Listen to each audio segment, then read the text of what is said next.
Hey, so for my camp project, I'll be doing dry cupping. I won't be doing wet cupping, but I'll touch at it on the beginning.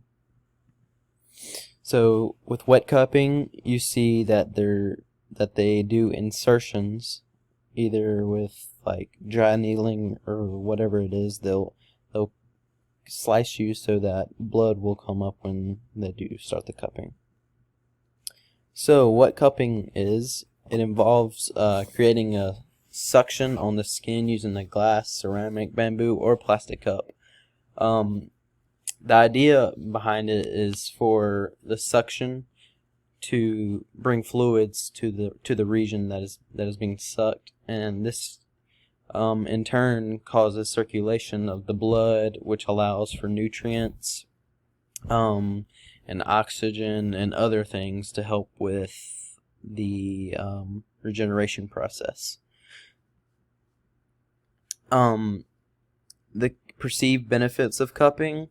So it's supposed to help with the healing process, and it's for sore muscles, and it's also been used for back and neck pain, for knee arthritis, to help with immune function, and even lowers cholesterol, supposedly perceived.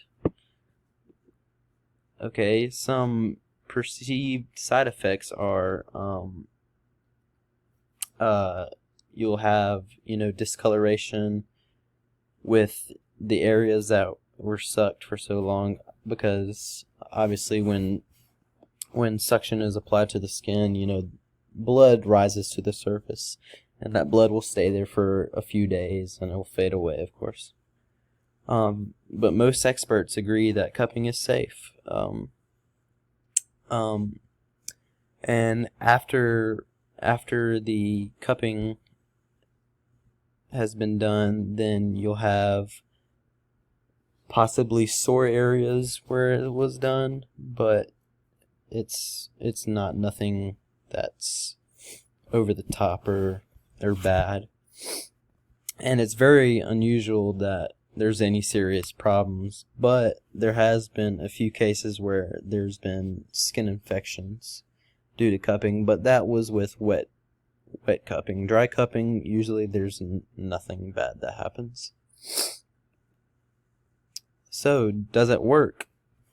Well, with a number of studies that I was looking up and researching, I found that the University of Harvard said that it relieves chronic neck or back pain, but with all the other benefits that it says, with like headaches and acne and all that stuff, there's no real evidence that really draws to that conclusion.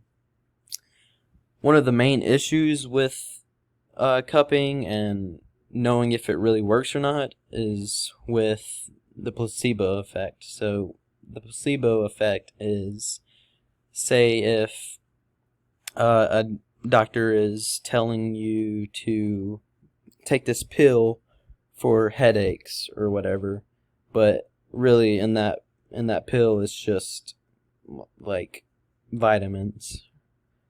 But in your head, you're thinking that it's gonna help me with my headaches, so your brain automatically thinks that it's gonna help you with your headaches.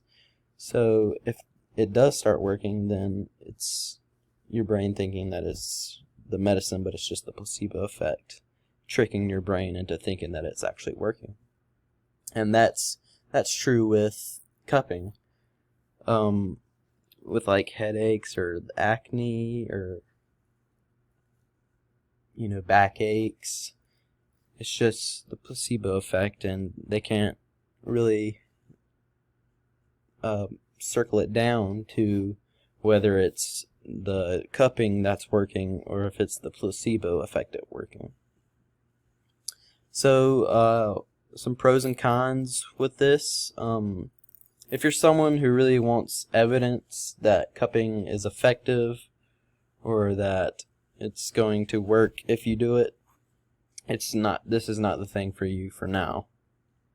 If more research comes in that it's working and it is not just the placebo effect, then you might want to try this out. But if you really want something that's safe and it helps with certain aches and pains and possibly other problems we don't know yet, then this is good.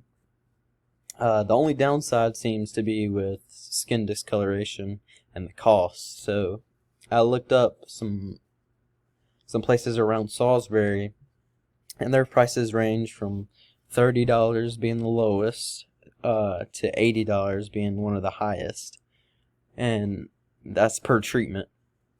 Now with areas like in Charlotte, it skyrockets to like you'll have like places with $200 sessions. It's crazy. And another con would be not knowing if the treatment is truly working or not. You may feel like it's a waste of money for not getting any results. And here are my references.